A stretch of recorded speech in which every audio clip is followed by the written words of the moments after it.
the Denver Foos podcast. Denver Foos all day, bro. Follow them from LA to Denver. Let's do this, baby. Shout out to my boys, Denver Foos. Go about Tony Loyan. Shout out to Denver, man. The Mile High City. You know what time it is. What's up, it's Marina Scientist, and I just want to shout out Denver Foos. I'm here with such a baddie. Look at her. Oh, my God. Hey, what's happening, y'all? Shout out Denver Foos. I want to give a huge shout out to my buddies there at Denver Foos. Shout out Denver Foos. I appreciate y'all. Shout out Denver Foos. We love you, Denver Foos. Denver Foos. What it do is your boy Chingo Bling. Right now you tuning in to the Denver Foos. Shout out to Denver Foos, baby. Denver Foos, wherever you find your videos, wherever you get your podcasts, go follow Denver Foos and enjoy. Hey, let's go, Denver Foos. Denver Foos, IG, follow us, man. Follow us, subscribe, like us, YouTube. Shout out to Denver Foos. Good to see you. The Denver Foos. Shout out to Denver Foos, you know, represent for the motherfucking city. Shout out Denver Foos. What's up, it's your boy Concrete right here with Denver Foos, and all you gotta do right now, Pedito, is hit that follow. Hit that follow, hit that like, hit that share button, share all the content, let them know where it's at. Denver Foos, your boy Concrete. We in here, Perrito, mile high. Denver Foos. Name's Daniel Jumba Garcia. Shout out to Denver Foos, one of the best. Shout out Denver Foos. Shout out to Denver Foos. Shout out Denver Foos, North Side, baby. It's all about the North Side. Hey, shout out Denver Foos. I see Mario Sanders, legit people over here. What's cracking, homeboy? Denver Foos. Denver Foos, homeboy. And it's your boy Cam Flores. Shout out to the homies at Denver Foos. Denver Foos. You guys are the best. Shout out to Denver Foos. Shout out to Denver Foos. Denver Foos on IG. Come get in touch with the plug. They always got their finger on the pulse. Are you a Denver Foo? Yes, all day, every day, baby. You want to be on Denver Foos or what? Denver Foos 303. Denver Foos, huh? Follow Denver Foos 303, Instagram, Facebook. For real, Denver Foos, live and direct. Denver Foos, bro. We from the South Side. Present. Uniting the city, baby. Shout out Denver Foos. Santa Cruz, baby. Denver Foos. Let's come with Denver Foos. What's up? What up, Denver Foos? What's going on? Denver Foos. Denver Foos in the building. Let's go. Shout out Denver Foos. Y'all keep it up. Y'all keep doing your thing. Yo, Denver Foos. I'll follow you guys up. I'm Denver Foos, here reporting from Denver, Colorado. I'm from Chicago, but I think I'm a Colorado fan now. You're Denver Foo now. Now I am. Shout out to the Denver Foos. What's up, Denver Foos? Denver Foos. Hey, man. Kenny.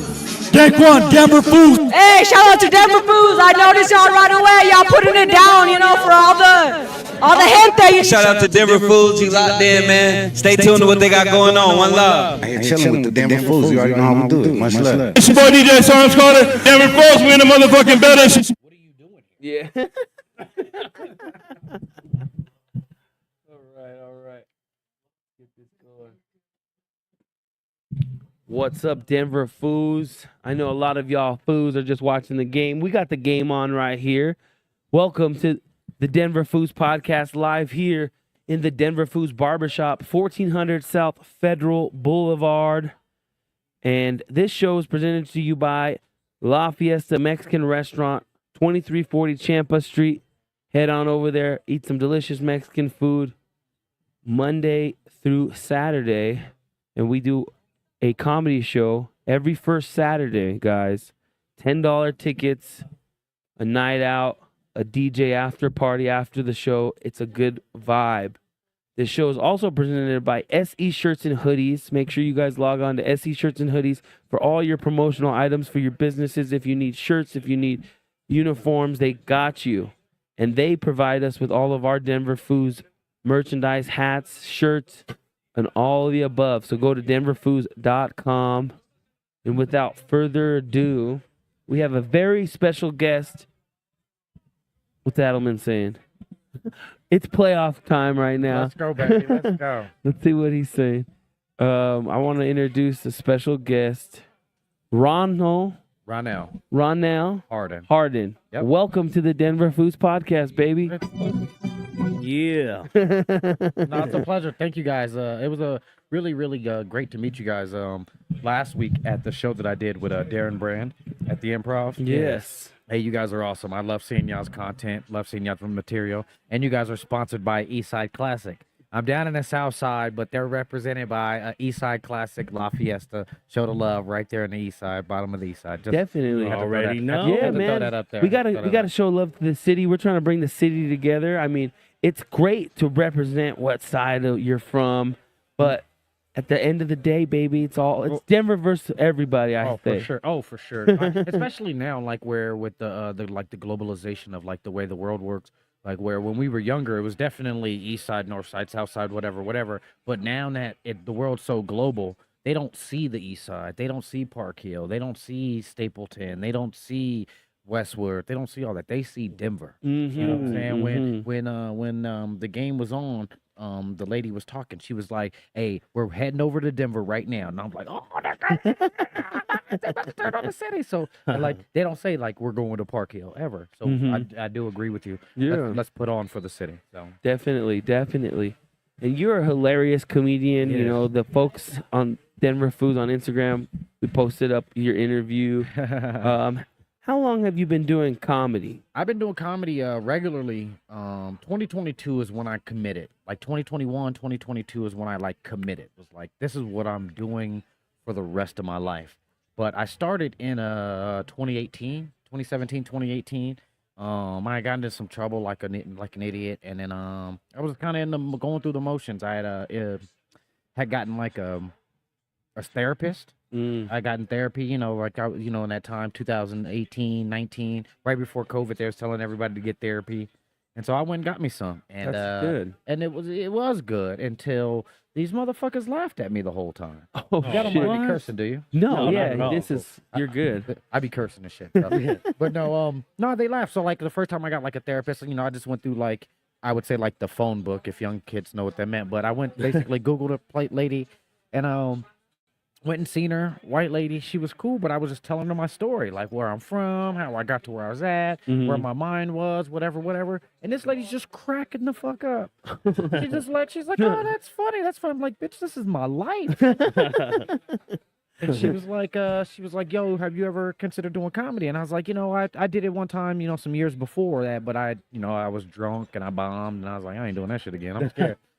And so then, but then I rocked with her for probably like 6 or 7 sessions, like probably about 5-6 months, and then I got a black therapist because it was like, you know, at that time people were like really like, you need to talk to somebody that looks like you. You need to talk to somebody that's might have gone through, and there's no way in hell this white lady knows anything about being paranoid as fuck because the cops is 2 blocks away and you just drove past them. You know what I'm saying? Right, She doesn't right. get that. So I went and got a black therapist. Same shit happened. I go in there, tell my man my story, like, "Hey man, this is what I got going on. This is what's happening." This motherfucker's cracking the fuck up.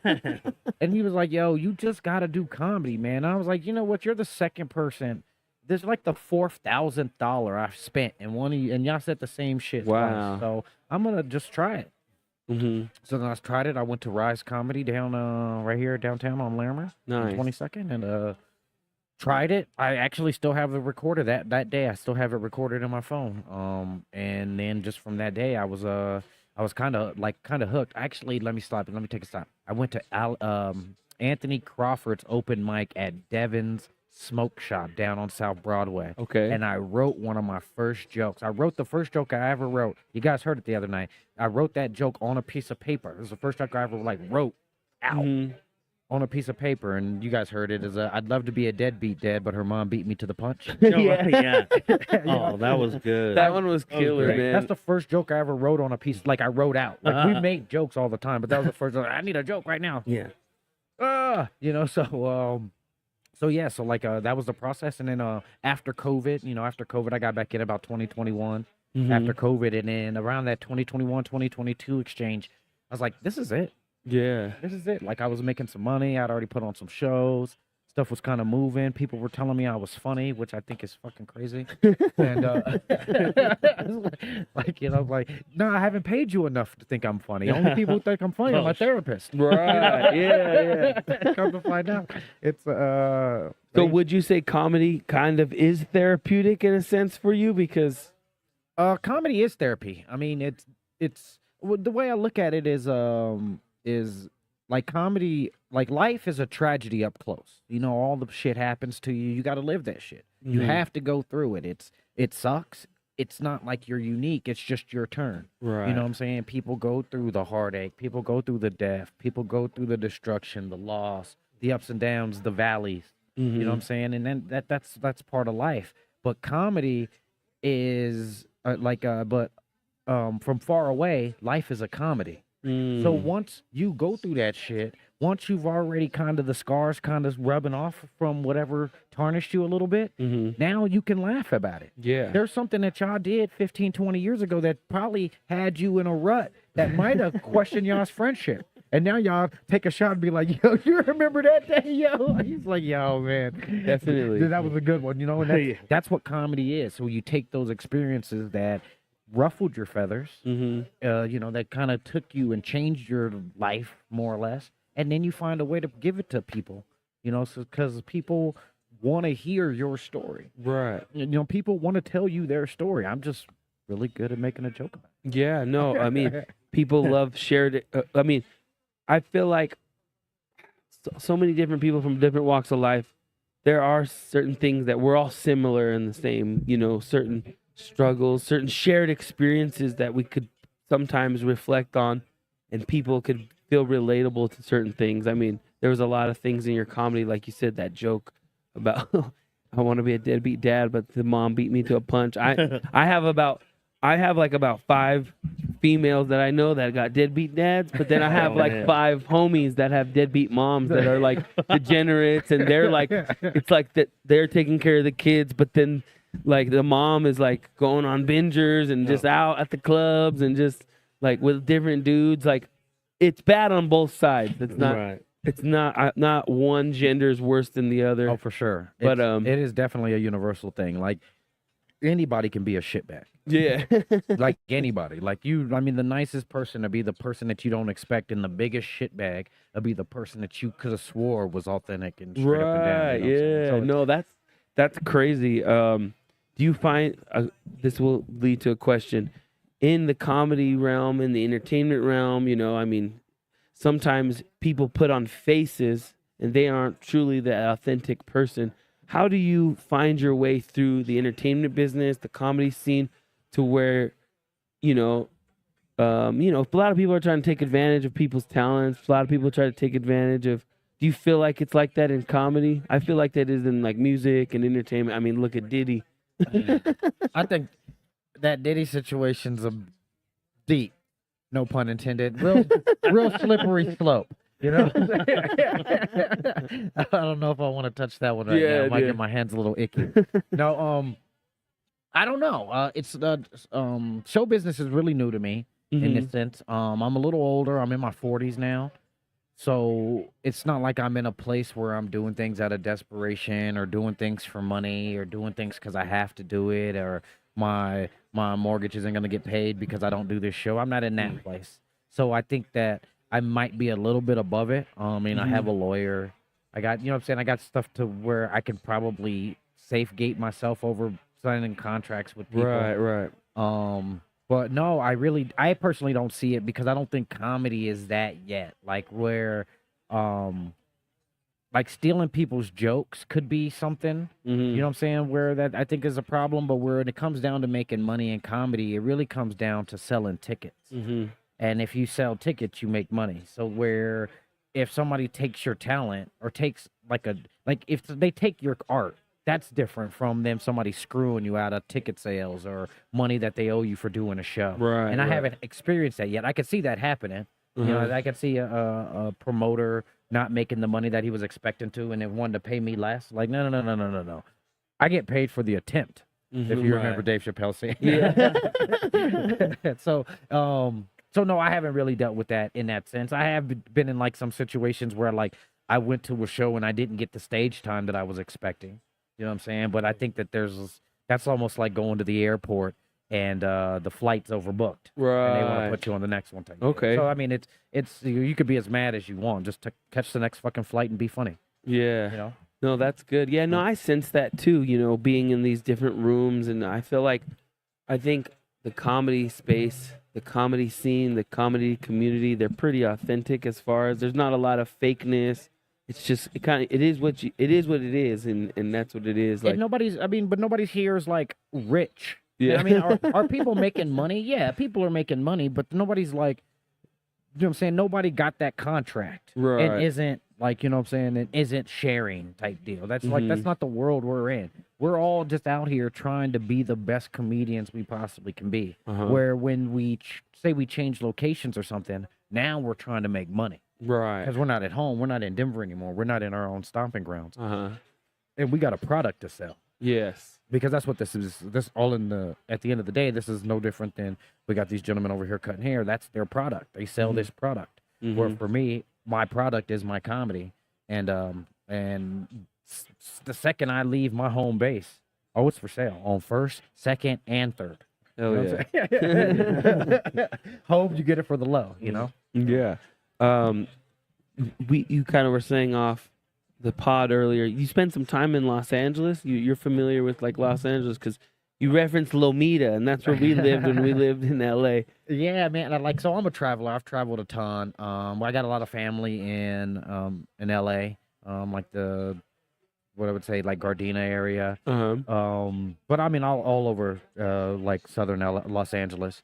And so I've been having family going there. I went there a bunch of summers. You remember when Friday came out? Yeah. I spent like 94, 95, 96, those summers there, we would go and stay with our grandma. Nice. So, you know what I'm saying? Like, wouldn't say I learned the area, but it also opened my mind. So as I got older and I would go, like, Hermosa Beach is my beach. I'm at Hermosa. People were like, I'm going to this one, I'm going to this one. No. I'm going to Sharky's, dog. Yeah. That's where I'm going. I'm going to Sharky's. Don't play me. That's where we're at. I'm getting me some fish tacos and we out. Yeah. You know what I'm saying? But that's my beach. That's where I prefer to go. People might like Redondo. People like I think my big brother likes Newport, which is a little further south towards Long Beachish. But I like Hermosa. Yeah, no, Hermosa was our stomping grounds. Yeah. When we would go out, we rarely went out when we lived out there, but when we went out, we would go to Hermosa Beach. We'd go to Sharky's. You hit it right on the head. Even just in the daytime, drinking, just chilling. It's just a total vibe. I mean, and then it's so convenient because you're in LA. I mean, you're next to the beach. Yeah. like when you're in LA because people understand LA. But coming from Colorado, like people next to the beach are just fucking weird. Yeah. They're just a different class of people.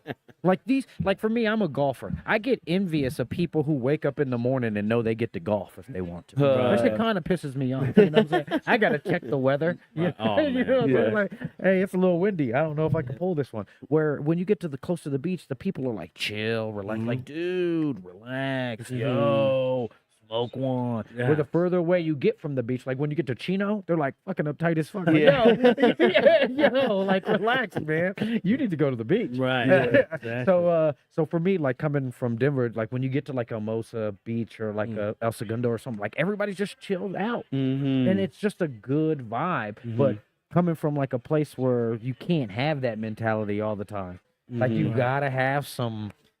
You gotta rub on. You gotta get a little abrasive. You know what I'm saying? To live. And that's how I feel because if I lived next to a beach my whole life, oh my gosh, take me to La Cienega, I would get killed. Right. You know what I'm saying? And we're using Los Angeles references when we are from Denver. Right. No, that's good. No, that we have people that tune in from LA. What up, LA? Vegas I'm doing the improv sometime soon. I did it last year. I love it. Love the improv, Laugh Factory. I want to get to the store again. So LA, hey, coming to get you. Definitely. Yeah, no, we spend a lot of time out there. We're always referencing LA on this show and stuff just from our experience as a Denver foo in LA because, you know, it's a lot different. It's a different vibe. And like you said, there's different pockets and parts, especially the beach cities. It's a totally laid-back, chill vibe. You can change worlds real quick in LA. Like, change worlds real quick. You be in, like, West Hollywood, and you take 2 steps over, and you can't afford to be there. You're like, oh, hold on, let me take a step back over here. You know what I'm saying? Like, it's just weird how, like, LA does have, like, that quick snap of, like, change of scenery. Yeah, no, you go a couple miles this way, and it's a whole different vibe. You go, like, yeah, no, for sure. Just all of Southern California, I was talking.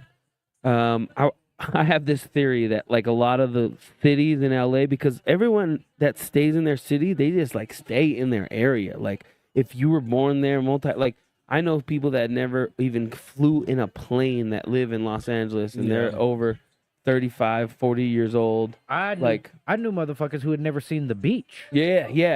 Like they lived in L.A. and was like, hey, we're gonna go over to Hermosa, hit some sharkies. Like where? Yeah. Like what? Like, would you? Yeah. Like, have you not? Or like they have never been to Beverly Hills. Mm-hmm. They'd be Yeah. like, oh yeah, we're gonna try to go to Beverly Hills. I'm gonna go try to grab my girl a shirt or something. They'd be like, we don't go up there. Exactly. What do you mean you don't go up there? It's open to the Yeah, public. you're in LA. This is LA. Isn't everybody go? Yeah, no. But that everyone's happens in other parts of the country too. Like New York's like that too, though. Like Okay. they have that. We stay here. We Right. don't need to go there. Mhm. Type mentality. Yeah. No. Sorry, I So didn't mean to cut you though. yeah, no. So I mean, I think when sometimes some people that come from LA or come even from Southern California, because it's huge out there. So like there'll be some guys rocking the LA hats and stuff, but they're from like the IE, which is like The an hour and a half. Inland Empire, Yeah. or whatever. Yeah, They're from, Fontana. and they're from all that shit, and it's just like Palmdale. calm down, yeah. Or Palmdale, yeah. 29 Palms or something. That's Yeah, far. and it's like they're repping LA, and it's like you're not an LA fool. Nah, G. That's like me seeing somebody from Colorado Springs like take that Bronco hat off. Exactly. They're not the Colorado Rockies or Yeah. the Colorado Broncos. They're Yeah. Denver only. No, it's. I mean, I get that. It's LA is like obviously the way that they feel about it. It's like the whole everything. People Right. in Coachella are like I'm LA. So, Yeah. but I think it gets to a point though. Like even like say you get to Modesto or something. Oh, then man. like half of them would be northern, half of them might be southern. Yeah, When that's you get the to Central Valley. So yeah. there's. So they I could think probably they be could. on the They wall their there. allegiance is to Northern Cali more than. Yeah. But dude, when you get to Anaheim with all the Republicans, and then you get, they're all Angel fans. Yeah, You know what I'm saying? They're like, you know what I'm saying? They're Right. like Trump and Angel fans. Like, what? No matter what color you are, too. That's Yeah. weird. You know what I'm saying? It's really weird. I Yeah. like how you get down to like Orange County, and it's like you got like no bullshit. I was reading that more people in California voted for Donald Trump than like 10 red states combined. Yeah. You know what I'm saying? Just the Like, population. It's 'cause of the It's just a population. crazy population. Yeah, that shit's wild. So I said, my theory is that like Southern California is just probably like 100 pueblos just all together, and like some people just stay in their area, most people, and then like you have the nice big areas like the Beverly Hillses and the beach cities for the most part. That I is mean, even crazy a you lot of say the that, beach too. cities people too. They're just chill in their own little world, just chill back off of their. Because it's really crazy you say that. Because like with Colorado, Pueblo and Colorado Springs are like two cities that like they might intertwine with each other, but they don't intertwine with us as much. Right. Where we might intertwine with like Boulder or Fort Collins more, Uh-huh. whatever. But like those two cities, it kind of seems as if they stay in that area. They Yeah. stay down there. Mhm. Like you know, like you don't meet very many people come like, yeah, I'm up here from Pueblo visiting. Yeah. Like no, I left Pueblo. I'm in Denver now. Like all right, I get it. Right. You know what I'm Well, I could even take it even further home. So we stay in Montbello, in the shops over here in the south side. When we tell people like where we live, and they're like, "Whoa," like it's a foreign country, like Montbello, like, or they always call it Aurora, like it's like no. It's I live in the technically- valley. So Yeah. I live right behind you guys next to the airport. So I get it. Yeah. You know, and then it's like it's not even that far. I mean, I feel like our commute is really convenient with just I-70 and just. Oh, for sure. It's not the 101. Yeah. Or the 10. Oh, my God. Yeah. Yeah. Oh, I actually learned, though. This is something I learned. We're talking about Los Angeles. You know, Los Angeles is the only city that calls their highways but with the article. Mm. So, you know, the 10. Yeah, the 10. 5. Without the the saying 1 the I. Yeah. Yeah. Or just saying 70. I'm on 70. I'm on Yeah. 26. Oh, No, yeah. no. You know what I'm saying? Tell them the story my about. friend Ruben that I worked with he came out here after we moved back, and that's what he was saying. Oh, I'm coming down the 70. I'm And we're like, I was nobody like, says what? that. What is that? Nobody says that I was because like the 70, the 70. I'm no, like, I learned this. I'm a is history. that a bar? The I'm 70? Oh, wait a minute. Bar idea. Yeah, and he's on the 70, highway. baby. I'm like, oh shit. Yeah, no, so they do it because so in 1951 or something, Eisenhower started the highway system that we all know today. Well, before that, California already had highways. They had the Santa Monica Highway. Oh, okay. They had the Pacific Coast Highway. They had the Hollywood Highway, and they were called the whatever highway. Okay, So yeah. then in 1950 something, when they came and started nationalizing the whole system, they were like, "That's the Santa Monica. We're gonna call it I-10, and the people of Los Angeles was like the Santa Monica Highway. You want to call it the 10? All right, cool. We'll just start calling it the 10. Okay. So they never lost the article because their highways already had a name before the federal national system came in. Wow, that's interesting because I do remember being on maps and like they would always say like the Santa Monica. They still in the maps. Santa Monica Highway, So and I was always like, that's kind of weird because like our I-70 or I-25 is it called anything? I don't think it's called anything. Well, they probably have like those things because like I think I-70 is like the Tuskegee Highway or something. Like they have those things. Airmen, but no, it's I-70 is Highway 40.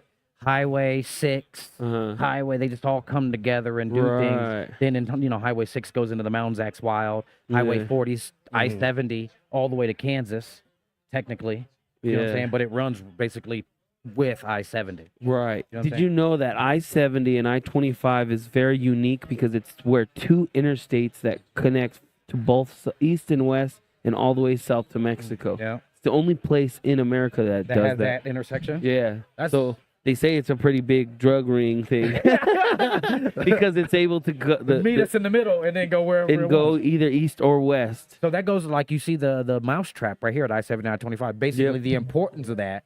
Yeah. You know what I'm saying? Like, just think of how good the weed was here in Denver like 20 years ago. Like I-70, I-25. Thank you. You know what I'm saying? The mousetrap is traffic. Yeah, it was top tier brick weed, top tier brick stuff. Change the name to the plug. The plug. That's instead of the mousetrap. Yeah. Well, I mean, El Chapo is in Florence, Colorado. Do you think that's by coincidence? No. No, they did that on purpose. He's got to oversee what's going on. Why did they send him to Venezuela? Right?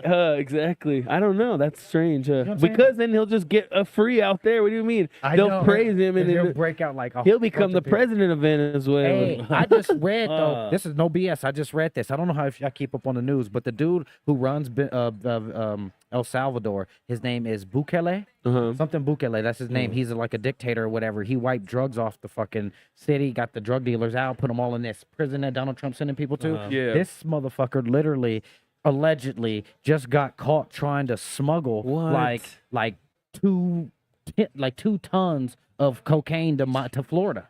Holy shit! Like his people. What? Do you know what I'm saying? Yeah. You know what I'm saying? Like, you got to know, he turned all his entire country's currency into Bitcoin. Wow. So, Yeah. So he's running them bricks, dog. Man, that's crazy. I know. And saying that you shouldn't do it. What are these hypocrites? What these hypocrites? Oh, man. A good point just came in from the text line. They used to call I-25 the Valley Highway. Oh, Valley Highway. Okay. Valley Highway. Right. Okay.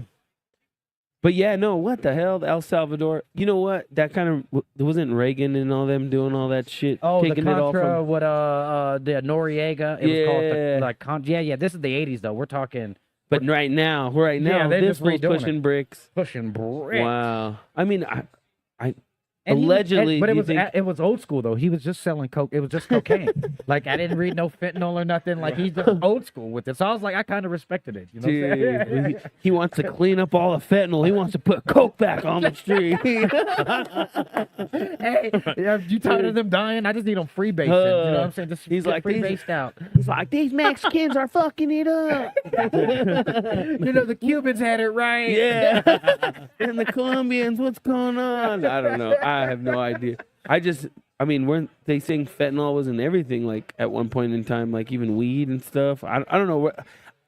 You know what's crazy about the time we live in is just, like, a report could just pop up on a timeline of XYZ Instagram page. Right. Some people will take it as fact. Oh, for sure. And that's what's so scary about just, I heard somebody was like, our parents were like, don't believe everything you see on TV, and then they're on the internet and believe in everything they see on the internet. Like, but I think it's just history repeating itself. You gotta think, when they invented the printing press, people were printing stuff so people got educated, yes, but then there was some point in time people were printing bullshit. Yeah. Then magazines and newspapers came out. So we're like, some magazines would do their best to stay as honest, but then some magazines and newspapers were printing bullshit. Right. Then television started popping off and everything. So there would be, like, obviously there was a day with Walter Cronkite where we thought we had it. Then the 80s, 90s pop off. Now people are just saying bullshit. Right. Social media pops off in the mid-2000s.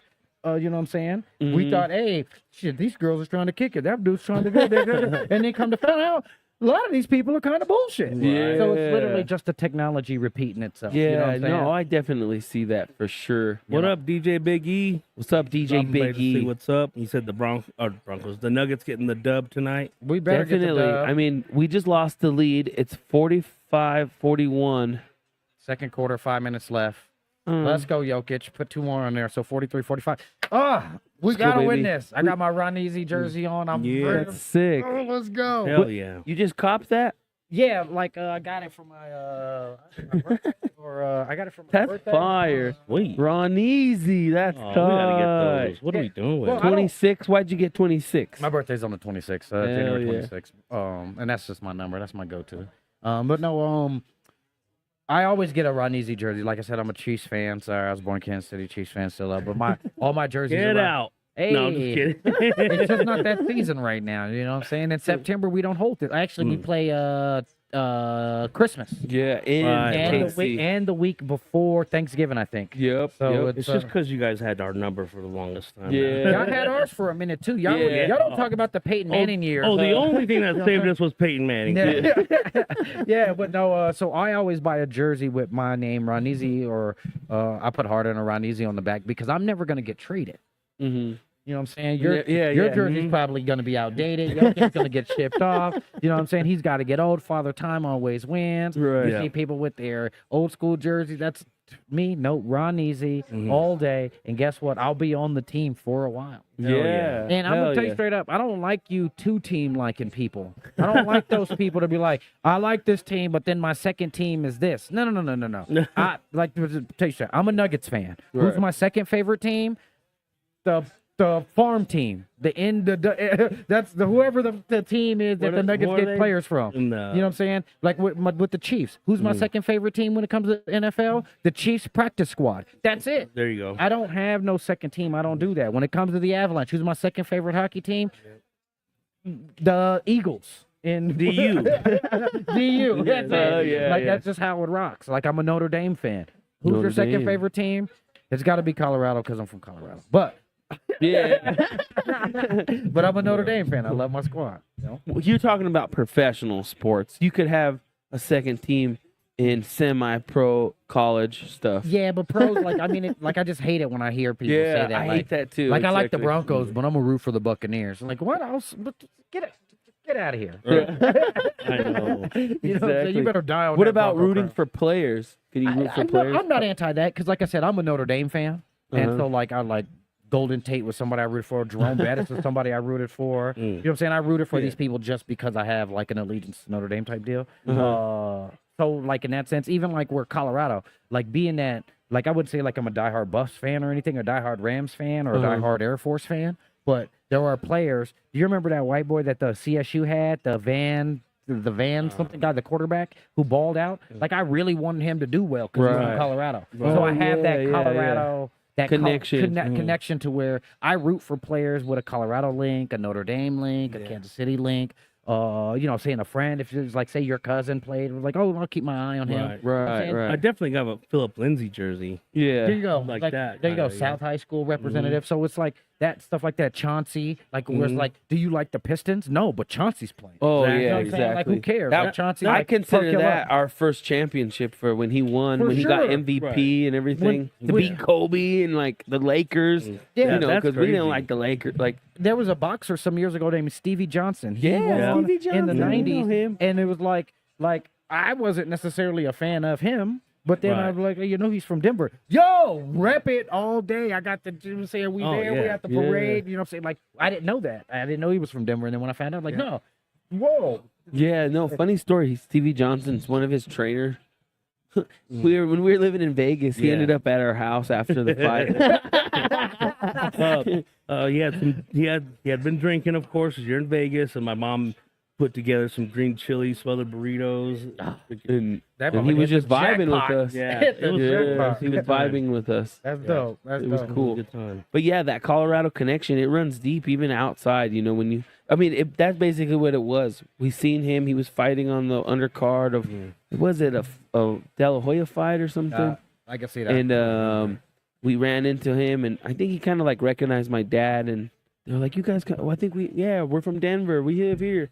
And then before you know it, after the fight, we're at my house, and Chilling. my mom's making food for him. Okay, that's a lot. Just right kind of there. that Colorado connection So going y'all on. lived in Cali and Vegas? We lived in Where else have y'all lived? That's it. Okay. And then Denver too. I mean, so when we came back to Denver in 2016. We moved away in 2002. So after high school type shit, or yeah, like, well, I was only 12 when I moved from Denver. Okay. And then when I was 18, I moved to LA. Then I came back here in 2016. Okay. So it's like two different Denvers. Oh, It's a whole I different went my city last now. 2 years of high school in Vegas. Okay. So you left here sophomore year, Mm. basically. Yeah. Okay. After Two different Denvers, though, 100% change. Yeah, Like yeah. 100% change. Like I wish that like more people had like the economic savviness. I wish our neighborhood, the black and brown people, had the economic savviness to see what was going on, to understand what was going on, and be Right. able to like grow with the growth. You know, what I mean, Right. we like my family looked out. My grandfather owned a house since the 60s, and so when he passed away, we got to, you know, reap some of the benefits in that regards. But like some people just didn't understand that stuff was growing all the time. Like there used to be empty fields right down the street from our house. You know what I'm saying? And we would look at it. Little did we know we could have called and got it for 20, 30 grand. Now there's $1 million property in it. Right. You know what I'm saying? So it's just crazy. It's just crazy to see that we like to look back and go, why didn't we see that? So now I go to other cities around the country doing comedy, and I'm like driving. I'm like, yo. Like I call my mom and be like, yo, mom, look up this address, see how much it is. She's like, it's a field. Oh, it's like $10,000. Damn. Worst school district in the state, though. Like, all right, yeah, let's that. No, definitely. I mean, to be honest, like they pushed everybody out of the suburbs and made it look glorious to live in the suburbs. And now people are moving back into the city because just the commute and just so many things. And it's happening. It hasn't just happened here in Denver. It's happening in a lot of different cities as well. Oh, for sure. Okay, so I'll tell you straight up. I used to live in Europe. I used to live in Sevilla, Spain. I lived in Paris, France, and I lived in Rome, right? Dang. And so I was talking to this dude maybe about 10 years ago. This is after I'd come home or whatever, but it was this European guy, and he was from like either like Geneva or he was from like Austria or Switzerland, somewhere in that section. And we were talking about it. He was like, America's a weird place, yo. He's like, America's the only place where the value of homes is not in the central parts of the city. This is like 10 years ago, like 10 or 12 years ago. And I didn't know what he meant. I didn't get it. And he was saying, he was like, basically all the value, all the rich people, all the people that are like very prominent, unless you live in like Los Angeles, New York, Miami type live outside the city. Right. And I didn't get it. And then it clicked and hit me like, oh snap. Lone Tree is the perfect example. Them people are, everybody's fucking rich, but everybody wants to come to the city, you know, to buy drugs. And then and so now then they came in around the time they built the baseball stadium and just started buying the shit up because they was like, shit, we could, instead of buying the drugs, we'll just buy the house. Yeah. That's what they're doing. You know what I'm saying? Build it up, he'll have to do, we'll start doing fentanyl, we'll be good. You know? No, so then the growth, so then it clicked to me, it was basically racism. So in the 60s, the race wars riots happened. All the white people, white flight, they left downtown. So they left all the inner cities, Baltimore, Denver, you know what I'm saying, all these inner cities to in Indianapolis to the minorities type deal. Let them run down, and then 30 years later they come crawling back like, hey, we're gonna put a stadium here, and y'all gotta go. We're taking this back. Y'all gotta go. We gotta need clean this this up. You gotta we go. gotta put big rocks so there's not homeless people here. Like you see all that on the east side where they put on the sidewalks and They got stuff. big, huge rocks, like you can't sleep here. Like, you know what? It's crazy. Like, I remember, it's crazy. Like, there's a saying that says, like, you grow up like liberal, then as you get older, you become more and more conservative. So, like, when I was living in Spain, I think I might have been in Italy. I don't know. I was in Europe, and I read, because I always read Denver News, that they had made camping illegal. They made the camping ban to where you couldn't camp outside illegal. And I literally was like mad. I was like, yo, it's illegal to be poor. Like, damn, that's fucked up. Like, it's illegal to be poor. So then, about 10 years later, I'm home or whatever, and they got rid of the camping ban. basically so people can sleep anywhere they want type deal. So I'm walking down the streets during COVID like, yo, that camping van will be nice right now. Like, yo, we could use that right now. Like, that would be nice if y'all could, because I own a house now and stuff. I'm trying to, I see progression in how it works. Y'all should sweep this up. And what is the city doing? And I felt bad. Like, I felt bad about, like, my growth, like, my mental growth. It's like, damn, I'm saying fuck people now. You know? Definitely. I mean, it changes. Shit Capitalism, changes. baby. Yeah, no, I mean, what was your joke always? Because these guys were always in this, in LA, in a lottery thing together.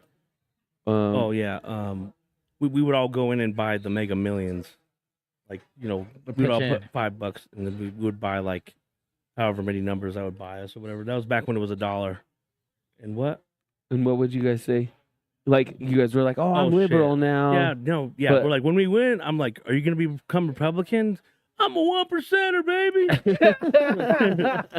baby. Money changes it will change you real quick. Though. It sucks. But man. just your perspective, though, like you said, I mean, if you have a property and then it's like, well, I don't want to lose money on this. Yeah, or homeless people out here. I mean, where we're at, it's pretty rough right over here in South Denver, right here. Oh, yeah, I mean, this is the feds. You know what I'm saying? This is we're using the article. This is the feds. Yeah. But I mean, we have people do graffiti on our thing, or just sometimes cut throughs, and people just. I mean, I try to have the most compassion for people because, I mean, they're obviously in a down and out perspective and place, but they're their own community. Like people like in the streets, like homeless people. They know what's going on. They know more about what's going on than some people in their own communities that have property and stuff. You know what I mean? Like. For sure. It's like the underworld. Yeah. And then I don't want to assume everybody's on drugs. Yeah, exactly. And it sucks we do that. Like, we sit there and be like, oh, it's got to be fentanyl. It's got to be fentanyl. Like even like, I'm working on this new joke. I'll say it here. I remember when people used to dance in the rain. Like, like when you saw people dancing in the rain, you used to signify something. Yeah. It like signified like they were having like a revelation of life. Right. Like stuff was coming together. You remember that movie, like A Wonderful Life? Yeah. Shit like that. Yes. Now when you see people dancing in the rain, it signifies fentanyl use. or it could just be your proximity to Koufax. Right. So it's just like the world, like I hate to say it, like when we see these transient looking people, whether they have a place to go or not, we automatically assume drugs. Like we used to think alcohol, then we thought crack for a long time. Yeah. Now we think fentanyl. It's just like I want to hope that we're wrong. Right. And we're assuming that they just have a mental list. We were wrong the whole time. It was microdosing. They're on true. They're on true. I mean, that's what's crazy about Colorado too, though. You know what I mean? Like it's not like what is shrooms like? Not legalized. It's decriminalized and like a lot of things like that. So I mean, there's a lot of people shrooming out here. Mm-hmm. No, I mean I'm not me. I've done it. I just can't do that. I can't be out the mind. I can't do that. I can't be out the mind trying to like feed my kids and shit. You know what I'm saying? Trying to negotiate with a teenager on shrooms is just bad business. She'll have the whole wallet. Like, yeah, just go to college wherever you want. I'm just tripping shrooms. So shit. I just don't see for me, I just don't see the benefits, especially being older too. Like where being intoxicated, stoned, whatever used to be fun, but like man, I got shit to do. I'm up at 5:30 every morning. There's no way in hell I could do that shit with an alcohol in me. No way. Yeah, no. I puff my weeds, I puff my marijuanacals, but doing shrooms, what the fuck? What? What? I do not want to see that right now. Like, I don't want to see my wall fold on me. Oh. Like the whole world turns into Minecraft. Right. Like, what? I just was trying to enjoy this pizza. Right, exactly. I just seen a video meme earlier today that was like, they showed this tree and the wind was going in. It almost looked like a big figure, and it said, "Don't do shrooms in a windstorm." Yeah, and it was just like, fudge. That's probably like those dumbass commercials they used to say like, smoke weed once and you'll be hooked on crack. Like, oh right, like chill out. You know what I'm saying? You could do some shrooms, get your trip on. Just don't make it a everyday thing. Right. Like you know what I'm saying? Like Like, don't go to Red Rocks every weekend. Like, it's a phenomenal Red place. Rocks is crazy. Or every Is that, day, would, for that would you matter. say that's a dream venue for you to do comedy? Oh, for sure. I've seen Dave Chappelle there. I saw Bill Burr there.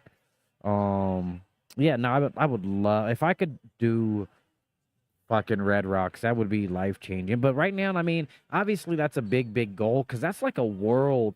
Yeah, event. it's a top 3 venue in the world. Like people like people around the world like want to do Red Rocks. Where like being from Denver, like deep down inside, like I want to sell out like I think like I want to sell out Comedy Works. You know what I'm saying? Like being from Denver, like I want to sell out improv all the way to the back. Yeah. You know what I'm saying? All 300 because my city came out and showed me love. You know what I'm saying? Like where then if it was like an arena or something, or not an arena, like a theater, I'd love to do like the Belco or do like what's the one right there? The Fillmore. You know what I'm saying? If I could sell out the Fillmore, that's a Denver. That's like a Denver right doing Denver right. Yes. You know what I'm saying? Like if you came home and you were like, yeah, I'm gonna like no one like, oh, you could sell out the Pepsi Center. Like I could. Yeah. You know what I'm saying? Like you could sell out this. I could. You know what I'm saying? Like where if you got to the stardom where you're selling out the Invesco or something, like how Kevin Hart was doing it, that's a differment level. You can't piss. You can't just go to the bathroom. You know what I'm saying? Right, Where if I could sell out Fillmore, people know me. That'd be sick. But I can stop and go get me a coffee. You know what I'm saying? And I'll be good and content. I'll have a couple dollars. My kids will be like, yo, how come people always want to shake your hand? Like, just keep walking. When you started doing comedy, did it before you became a comic, a comedian, who were some of your favorite comedians that you liked watching? Oh man. Ooh. I mean, obviously there's the basics, you know, you got your Dave, your Chris Rock, Kevin Hart, all that. But deep down inside, man, for me, I'm still with the classics. I'm Richard, Eddie, Flip Wilson. Yeah. I like I've been trying to get into more like Don Riggles. He's a insult comic. Okay. And he I've been trying to do more insults because I'm not like a mean comic. Like I think I'm more like anecdotal, like more introspective. Like I think of like my life, then I try to think of how it could be funny. I'm not really one of those people to be like, you're gay, you're fat, you're ugly, I'm out of here. Like I'm not that type of comic, but I've been trying to get into that realm because that's another dollar in comedy. Okay. But really, Mike Birbiglia was one of the people who changed kind of my perspective on comedy. But then, like honestly, I gotta hand it to the locals. Really, like I'll say like Ali Kareem and Jeff Stonick. He doesn't do comedy a whole bunch, but some of these people are the reason why I show up because they're the people I see every day. Like Jake to Pizza's a fucking savage. Evan Joe's a fucking beast.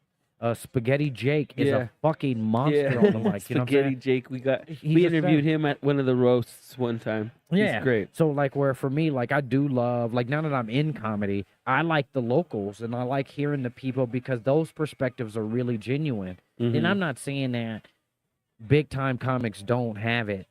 You know what I'm saying? That they don't have it, but it's like them using writers aren't necessarily them living their life and interpreting it the same way as you and I wake up in the morning and you guys go, hey, we're going to talk about our life on our show. Right. It's a little different than when you have a writer doing it because it's an interpretation. Why did those big comics do that? Time.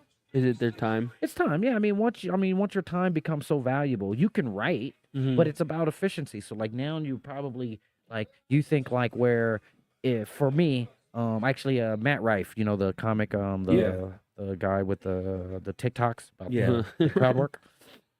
He said something about like you should write about a 5 minute. You should do a new 5 minutes a week. You know what I'm saying? Like try to do a new 5 minutes a week, and then at the end of the year, I'm sorry, a new 5 minutes, a new 5 minutes a month. You should try to create a new 5 minutes a month, and at the end of the year, you'll have an hour. Right. Do you know what I'm saying? Yep. How hard is it to create a good 5 minutes?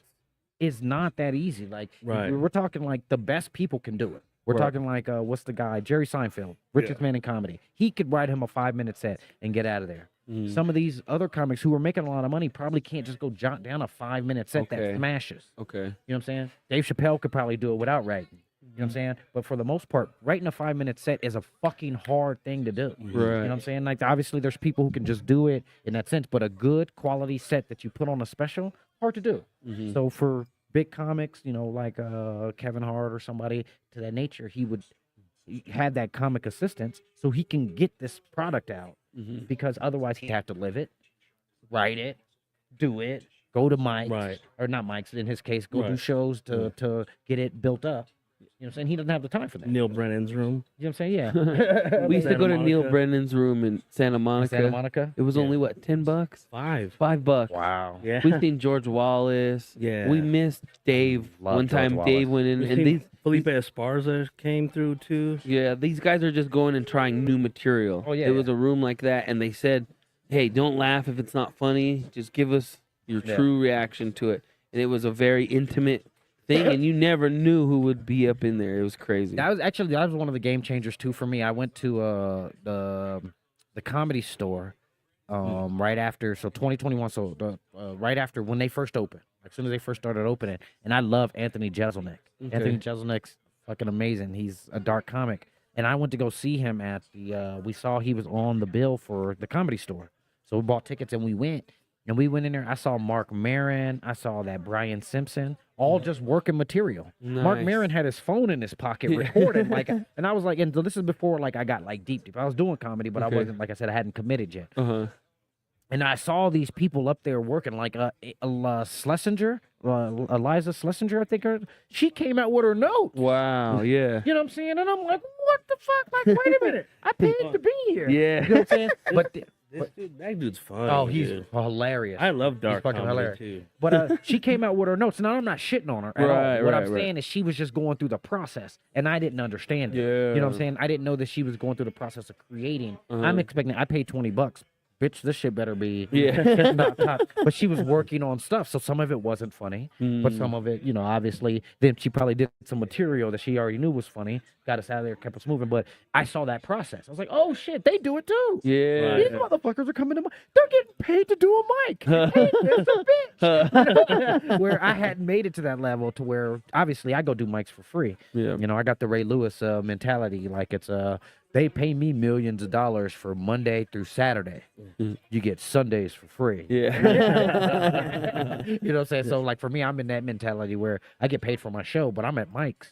You know, I'll drive 45 minutes to go do a mic. You know what I'm saying? Get 3, 4, 5 minutes. Always just an to sit opportunity. Always an You opportunity. never know who's gonna be watching you.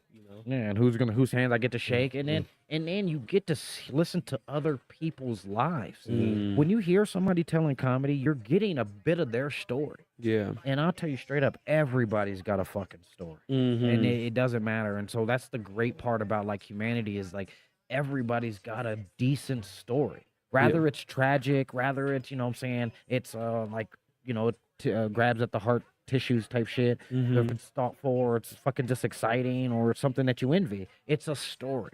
And I love going and hearing new comics and other comics because they're trying to tell you a piece of their story. And I think that's one of the best parts of it.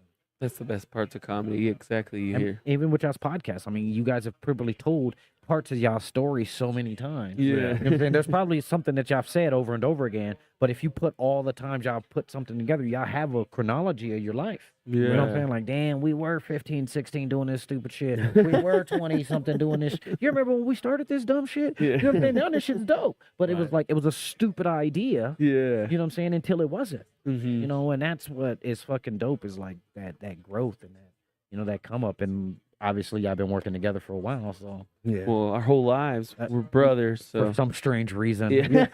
Yeah, I got one of you motherfuckers too, man. I love that dude. He's a fucking asshole. Actually, this is his brand. This is a Tetra. Yeah, Tetra. That's my big brother.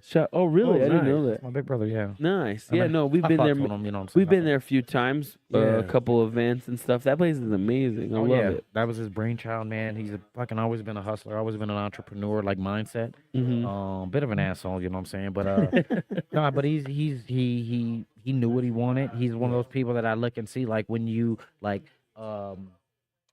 the mind, like y'all built this before you actually built it. And my brother is one of those people that I seen build shit in his mind and before it actually got done. So when he was saying like, I'm gonna build this business and do this, I was like, that shit's stupid. And then like 2 years later, it's like, oh shit. Then that business, whatever, went south or whatever. But then he's like, I'm gonna do this weed lounge and whatever. And at the time I wasn't even getting high. I was like, I think it'll work. I just think it's crazy that people are gonna pay $20 to come get high. Like, like you paid $20 to get high. Now you're about to pay $20 to sit down and smoke the $20 that you. I'm not doing it. You know, you can't sell that shit to me. But he saw it before, and so that's one of the things that even with comedy, it gives me that lead way to think before it actually happens. Do I see myself opening at the film or headlining at the Fillmore with the shit packed? Yeah, I've seen it. You know what I'm saying? Yeah. Now I just need to build the blocks and do the ladder things to make that happen. And that's what my big brother did with Tetra.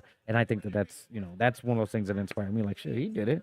All he did was show up every goddamn day. Yeah, pretty much. That's pretty much just showing up and just consistency and taking the opportunities. Like, I mean, sometimes, do you ever feel like going to a show and you're like, do you ever feel like you don't want to go? Or do I feel like I you said, don't sometimes wanna it's like 45 minutes away and it's just like. Oh, okay. For like an open mic, yeah. Like if I'm not getting paid, yeah. Yeah. I mean, that happens. There'll be days I'm chilling with my kids, knowing I need to be working on this new joke. Me and my son will be watching WWE, and it'll get to that point where I'll be like, you know what? WWE it is, I'm gonna watch the whole thing. We're here till 9, baby. And then he goes to sleep, I go to sleep, it's a wrap. So that happens. But a show, no. I wouldn't say that there's not a show booking, like that I'm getting paid, that I don't want to do. But there has been times that I've not been as, let's say, focused or prepared as I'd like to be.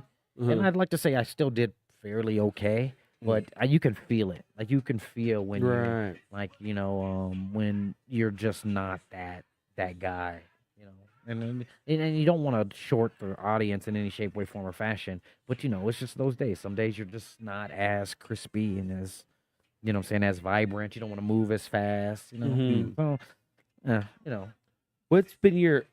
What would you say? Have you ever had any crazy experiences? One time we went to a show. What show was it? With Tony Rock. Okay. Just a few months ago. Oh yeah. And there was a gentleman in the front, and he started crashing out on Tony Rock and the crowd. Like, Tony Rock, what happened? He was just saying some stuff, and then this guy just started spouting out like political shit and just like getting crazy, and like they ended up escorting him out. Tony didn't kick him out. They did. Yeah. I don't remember who he was talking about, but he was saying like, these political people, they need to be publicly executed. Yeah. It got to a point where he was yelling at the top of his lungs saying, these politicians and these people need to be publicly executed. Like, it got to that point. It's like a part of, I agree with what he's saying, but, I paid a ticket. The people in the back behind us. They started saying, shut the fuck up. Yeah. Fuck you up. Get the fuck out. This ain't the fucking And then Tony's like, oh, like, he controlled it. He controlled it. And then Tony Rock's a fucking pro. He's a pro. Yeah. I mean, I went and seen him probably that weekend that y'all seen him. He didn't do any material. Then about 40 minutes in, he was like, okay, I got to tell you guys a joke I wrote. Yeah. Let me tell you guys like an actual joke that I wrote. And he tells it, and he was like, he goes, whatever. He's like, my brothers thought it was funny, and he's like, hey, you should let me get it. He's like, fuck you, I wrote it. And he gets that, and it was like good, but then he goes back to riffing. Like, that's fucking amazing. Yeah, he was amazing. God damn it. Through and through, and the way he handled that situation, like a pro. I mean, it just added to the show for us. It didn't really disrupt our experience. I mean, some folks it did it disrupt because they knew, like, what are you doing? But it just added, and then he was just saying more jokes on top of it, just all naturally just happening. It was just hilarious. They were writing themselves after a while. Tony Rock is a fucking absolute pro. Like Tony Rock is definitely one of the top 10 rifters. You know what I'm saying? He'll rift his motherfucking ass off. Go and like just like him, Bill Burr, they can just go and riff like you know what I'm saying, like 4 hours. But to answer your question, has that happened to me? Yes, but not to that degree. I haven't had like an altercation or nothing to that. I've had some shit where like I had a show in Colorado Springs and some dude was like heckling me or whatever, and I was bombing. I'm not gonna bullshit. I was bombing, and so then I just got like Like, Oh, you know what? shit. Like, fuck you. You're a bitch. Like, you know what I'm saying? I have a microphone and you suck dick. Like, I just got, like, just wrong. So I thought I was going to have to fight the guy. But, then, fuck. but no, all the other people was like, yo, he's drunk. We've been serving him alcohol. I was like, oh, I didn't. Damn. Y'all got to fucking let me know, man. I can't. Man, I don't drink. I just assume he was in the crowd, you know? So it was, that was, like, one of my worst ones. But not for the most part. I'm usually, like, in a suit. Yeah. And so, like, people, like, when I learned, you know, like, kind of young, when people look the part, you respect the look. Right. Oh, facts. You know what I'm saying? So, Yeah. like, when I started wearing a suit, like, I've always kind of worn a suit doing comedy because I kind of went, like, if I want them to talk to me, they have to want to look at me while I talk. And I'm an ugly motherfucker. Like, I've had this face for a long fucking time. That's why I had to get funny. And and so where in the sense of if I look well, if I look highly presentable, I can get an extra 2 or 3 minutes because this face ain't gonna cut it. You know what I'm saying? I can shave as much as I want. These bitches, that motherfucker ugly. You know what I'm saying? So just in that sense where looking good, looking the part, I think that's helped a lot, where it prevents a lot of things because you will listen to somebody in a suit for at least that first 2 or 3 minutes. And then if it's funny, you're like, all right. Yeah. All right. Yeah, that's true. Yeah. So what's the pinnacle with what you guys got going? Like, what do y'all see raising up? Like, where, like, obviously we're in the barbershop now. Do we see this on the top floor of the Republic Plaza or some shit? Or, like, Yeah. you know what I'm saying? Like, what's the pinnacle for what you guys got going? We want to buy Lakeside and redo it and make it a whole, like... You want to buy Lakeside Yeah. and redo it. And, like, just, like... That not is redo it highly completely. aspirational. Yeah. Fuck, you know what I'm It's saying? fucking Or have fucking our live own there. have Shit. our own type of thing like that. Maybe not. Maybe if it happens to be Lakeside, that'd be dope. But maybe some shit like that, Like to an where- entertainment. kind of like an entertainment little center or something like that, to That's where dope.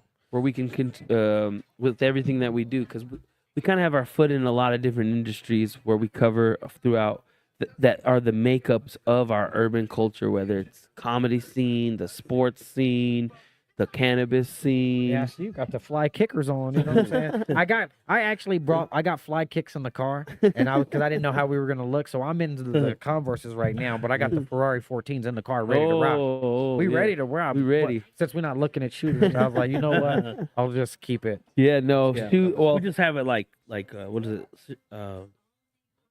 Sway. like sway in the like morning. sway in the This is morning. Like sway in the morning, you know, okay. kind of vibes. Okay. Yeah, Ow, no, sway. we've always that my dream was always to have just a barber shop. The podcast kind of came into it after we created Denver Foos, because we were doing music. I've always been into fashion and sneakers and just So the Denver whole Foos nine. has been the brand for a while, long before For about 5 years. Before it was the audio and the video and all that. it was Expensive Taste. That was our music group. okay. And I mean, we did a lot of cool stuff with that. We toured with magazine, Lowrider magazine. We did Cinco de Mayo's at Civic Center. Fuck yeah. We performed at the National Western Complex for like a Lowrider shows. Like we did a lot of, like we would perform for 20,000. We were opening up though for like Too Short and Cube and Fuck yeah. just the whole Lowrider, like any of them gangster rappers and stuff like that. Understood. Cypress Hill. Got to Yeah, a lot smoke of with that. Be Real one time. I know y'all did. Yeah. But so you know, it all started from that and just our entertainment background. I mean, it goes even further here in Colorado. My grandma was a musician. She was in a band. They went all over Fort Collins, Greeley, even Nebraska, just playing just all over Larimer. What kind of music? Like country and western, and then some Spanish stuff. But it was all mostly country and western in the 50s, 60s, and then in the 70s they started doing more Spanish. Okay. Because I mean, just the assimilation and just like that Chicano movement of the 60s and 70s. started kicking real hard and So they everything. started doing some of that, but I mean, surprisingly to a lot of people, you know, it was everyone thinks it was all just Spanish at first. I'm like, no, it was Western and country music. Yeah, yeah. They had to play. They had to read the room. Yeah. And that's these bars that they were getting booked because they were working in the A field. lot of like Hank Williams and all that type. Yeah. Yeah, No, that makes sense though, because I tell like younger people, like when I was younger, we didn't have hip hop radio stations. Right. We didn't. Like KS 107.5 was like 104.3 actually. Yeah, And KS 104. and they didn't have. It wasn't a hip hop station. It was the top 40. So you hear Enya, you would hear Billy Ray Cyrus, all on the same Right. thing. Then you would hear Snoop Dogg. Yeah. You know what I'm saying? Within the hour type deal. So like it was so like how you're saying, like before it wasn't like just Spanish music, it was everything. And then the times kind of caught up and brought it with it, because then obviously LA, New York, they had their hip hop stations, but then now you had that flow pop up for a while, and you know, where it became a hip hop station where you weren't gonna hear Katy Perry and all that extra stuff. You were gonna Well, hear we were listening to KDKO. KDKO. Oh yeah, Dr. Daddy. Yeah, Doctor. We went on a bus to the state fair with Dr. Daddy. Oh, we were sweet. kids. Yeah. My parents took us because this is what the deal was. It was like you get a ticket, you get a bus ride with Dr. Daddy-O, and you get to go see Smokey Robinson at the state fair in concert. Fucking Smokey Robinson. Yeah. Wowee. That was That was our my very concert. first concert ever. Wow, first concert. What year was Yeah. that? That was in '94, I think. God, you like went before 94, me. 95. My first concert was Boys the Man, 1995, McNichols Arena. Oh, nice. Dang. Yeah, that was crazy. Yeah, no, and you know what's crazy? See, in that year, Selena actually performed at the state fair that same weekend as Smokey. Oh, wow. And we- Like, to at be- the same time. Yeah, it was like at the same time. He was at one. Smokey was at one spot, and then Selena was at the other one. That's crazy. Yeah, yeah. So I mean, Honestly, we didn't really know who we she didn't was. really know who she Nobody, was. yeah, I mean, I get it. Like, I get it. and telling that to other Hispanic people, they're like, "What? You didn't know?" Nah, it's that shit that Jadakiss said. Yeah.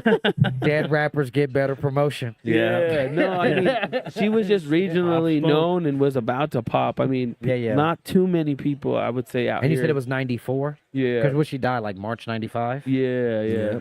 Yeah, because I was actually, we were talking about J-Lo yesterday, and J-Lo was in that movie Anaconda. With with Cube. Cube. Oh, You know, yeah. Cube doesn't die in that movie. He's like the first black guy Yeah, that died. So it's that movie. Yeah. Okay, cool. Because I was thinking it was the shark movie with LL. But anyway. Oh, yeah. So then I went back and looked up the movie. Selena came out in 97, March of 97, and then a month later Anaconda came out. So he was like balling. balling, And then her album came out like a year later. So she was just on a fucking tear. I know. Oh, my Yeah, God. no. And that's just kind of how things happen. Like your momentum, like, No, you need Selena to die. Yeah. And that's how you get a Jennifer Lopez. Yeah. Sacrifice. You know what I'm saying? Like, how many people did we get because Pac's dead? You know what I'm saying? Oh, Like, think about all the exactly. rappers we Yeah. got because Pac's dead. Yep. You know what I'm saying? Like, Jay-Z's probably not as popular as he is if Pac is alive. or Biggie. And Yeah, Big- True. He if kind of filled that void. Yeah, true. You know what I'm saying? No, like I think people really feel those voids. I think what Jay-Z said that one time, and Snoop, they both kind of like said that one time, because you know that's always been the talk in hip hop. Like, man, if Pac wouldn't have died, we wouldn't have this guy. If Biggie wouldn't die, Jay-Z wouldn't be as big as he is. Like that was always the conversation. And one time I think he addressed it like on one of those. Oh, I can't believe people would say stuff like that, and it's like, man, you're a little insecure. No, I think that there's like truth to it, like where like the way stars connect. It's like, Yeah. you know, like the only reason why like we're here is because something happened, then something happened for something to happen for us to be at the show at the same time, for Right. us, you know, to make something happen. I think that that's kind of that same, like that world connectivity, you know, saying kind of coming together, you know. Yep. Yeah, like I said, I can't thank you guys enough for this opportunity, man. You guys are fucking dope. Thank You you. guys are Yeah, shining no. for the city. You guys are putting on for the detail. Well, no, it's not necessarily us. It's you guys. It's you. It's like when we bring you on as a guest. It's when we interview the people. I mean, that's what it's all about. That's what's making us shine. We're using each other, baby. Like we're going into the comedy scene and showing off these shining stars that we have in our scene and in our city and our state. So it rubs off both ways, you know. It's Understood. not just us. It's like it's that collab deal, you know what Yeah. I'm saying? Like, it had the Bloods and Crips come together. We could have brought police reform down in the 90s, but we had to fight each other first, you know what I'm saying? So now that we're in a good collaborative place because we see that it makes more sense. You know what I'm saying? When Nike and Louis Vuitton collab, it's like Right. we're sitting there looking like, God, why would they do that? Yeah. And we understand why Denver Foos partners with La Fiesta that put on comedy shows. It's just that camaraderie. You guys have a following, they got a following. Let's put them Right. together and let's all follow together. Yeah, Let's all no. go then together. Our audience, your friends get with my friends, and we can all be friends. Shit, we could do this every weekend. No, I mean, so like I said, though, thank you for the opportunity, and like I'm gonna rep Denver, to the day I die. I got it on the arm, you know what I'm saying? That's the world. I got the word on this one. On this arm. I got my Denver tattoo. There you go, Colorado. So it's like for me, I'm here, and I'm gonna rep it, and I really love what you guys do, and thank you the way you guys go about it, and you guys really present, and I really am still envious of y'all's free ticket scheme that you guys fucking pull. God, it's just a fucking free ticket scheme that you guys like. Hey man, like, how many you got? Just the two. Just fucking get in here. Get in here. Like I see y'all. Who needs tickets? Who needs tickets? Figure it out. We brought our fucking reputation, our camera, and a motherfucking microphone. What is it, bitch? And the camera's just a phone. Yeah. The camera's just a phone. But it's on a tripod, so it looks official. Right, you know what I'm right. saying? Like, as long as you're holding like a It's tripod. a stabilizer. It's a It's not a selfie stick. It's a gimbal, bitch. You know what I'm saying? Get it right. Get it tight. What do you have coming up next? Where can folks see you? On the 24th, I am at some spot in Montbello on Peoria. There's a new spot. Oh, right. I know Tequila Blues. Tequila Blues, yeah. Okay. Just, Yeah, I learned know about it. So I'm doing you that. can do that with Jimmy Abeda. I think I seen him promoting that. Okay. Yeah, I'm doing that show. I got booked on it for it. Well, we have no excuse. We live right there. Oh, dope. Oh yeah. So I'm there the 24th. Then I'm doing a tour. I'm hitting like Albuquerque, Raton. Then I'm up to Montrose, Durango. Wow. Some casino in Rez in Arizona. Hitting a Hell little yeah. tour, 8 days. Hell yeah. Then I'm at Comedy Works on the 11th, June 11th. I'm at Comedy Works for New Faces. Come show some love. I'm working that ass off. RonellHardin.com. Tickets is where I'm at. I should be getting some merch popping because I got a logo. I just finished my first semester of college in 20 years.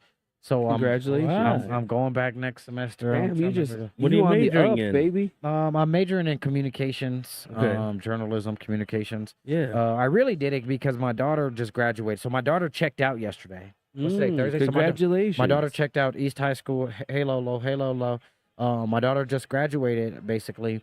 And so about 6 months ago, I was trying to get her to figure out what she wanted to do. Like, we're going to college, we're going to the military, we're going to trade school, we're going to work, what we doing? Yeah. And she's, a teenager, like, leave me alone. I don't want to be a stormtrooper. Yeah, so instead of, trying to get her to join the Jedis, I just went to school and said, fuck it, this is what I'm doing. What are you doing? And so then my daughter got accepted to Southern University in Baton Rouge, Louisiana, Nice. an HBCU. And so Hell yeah. we're geared Right. up, locked in, ready to go. My daughter's only 16, so she's graduating a year Oh, early. wow. man. Yeah, so I amped. I graduated at 19. My daughter graduated at 16. If you average it at 17.8, and we are good. baby. Yeah. You know what I'm saying? We equal under 18 graduates. You know what I'm saying? We're Hell on yeah. time, baby. So yeah, it's so life is good, man. That's and good. So like I said, I want to thank you guys for the opportunity to come and present my talents and talk to y'all's audience. Thank you guys, Denver Food folks. Yeah. Denver Food Give folks. it up. Give it up. What do y'all call y'all's fools? The fools? The Denver Foos. The Foos, Everybody's okay. Denver Foos.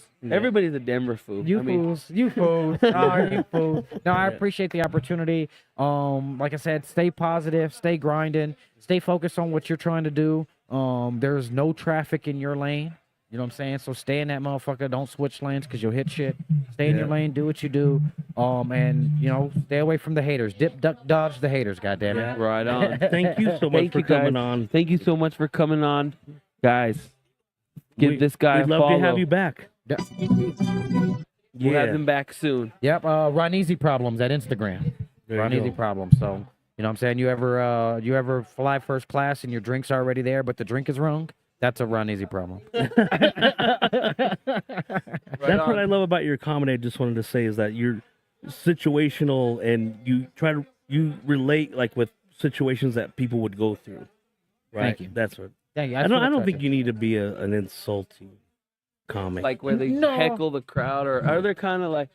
Oh, you sent me that video about what did it say? Like guys that I feel some comic was saying that They were on it a feels like it's podcast. kind of lazy when you're just like kind of heckling the crowd, kind of. Yeah, there's a part of it that you'd use it to fill time. Okay. Right. But where in the sense of like, I'm not trying to insult the crowd. Right. I just been doing these roast battles. and I've been losing and I yeah. suck at it because, like I said, I'm not good at insulting people. Right. Like Oh, I'm a, shoot, we got you. yeah, I need to hang out with you guys more because Yeah. like I used to have friends and shit, but now I got what are those things called? I got kids, and these motherfuckers aren't funny at all. You can't even say you'll hurt their feelings. Have you ever? Oh, Like, oh my man. god, my kid's feeling so easy to hurt. Like I'll fuck with my kid. My kid be like, oh, I want something to eat. Be like, nobody eats today. Be like, I'm like, oh, motherfucker, if you don't go make something, you know what I'm saying? Like, I tell my niece, I'd say I'm gonna change the channel, and she just like cries and walks away. you know what I'm saying? Like, fight me. Yell back. Yeah. You know what I'm saying? Call me Fight something. me. Call me something. Call me Skibbity or something. You know what I'm saying? Like, these motherfuckers insulted the fuck out of me, man. I didn't even know. Like, some young kids, they were chilling some of my daughter's people. See, it was like, you're not one of those mid dads, are you? And I was like, I don't even know what that means. man. He's like, you're a little mid. I was like, I don't even know. Then my daughter came to my rescue. She's like, my dad's got like 200 pairs of kicks that you ain't never seen. He's like, oh, so you're a cool dad. I was like, I don't know. I don't know. But I know I'm not mid. I learned that real quick. Wouldn't it be men, like minimum men? I don't know. Mid, like No, you're I not like know. the weed. I thought it was like the Mid. weed, like they had the high grade, then they had the shit, but then mid's just in the middle. But Right. it's bad though. In the middle's bad. Yeah. Average You're is bad. Average, like mediocre's bad. Yeah, mediocre. Mediocre's bad. Shit. All right, well, we're going to get back to this game. Yeah. It's a tough game, 72-71 Nugs. Down one, I think 7 we'll get points. it. I Yeah. think we got this. Oh, we gotta get this. We But gotta get this. thank you so They much, gotta Denver just hit one of Foos, these for guys in the tuning nuts in. or something. We got to get you to sign this Wall of Fame, Yeah. baby. Oh yeah, signing up, baby. Signing up. So no, thank you again. Denver Foods, you guys are fucking amazing. Good night.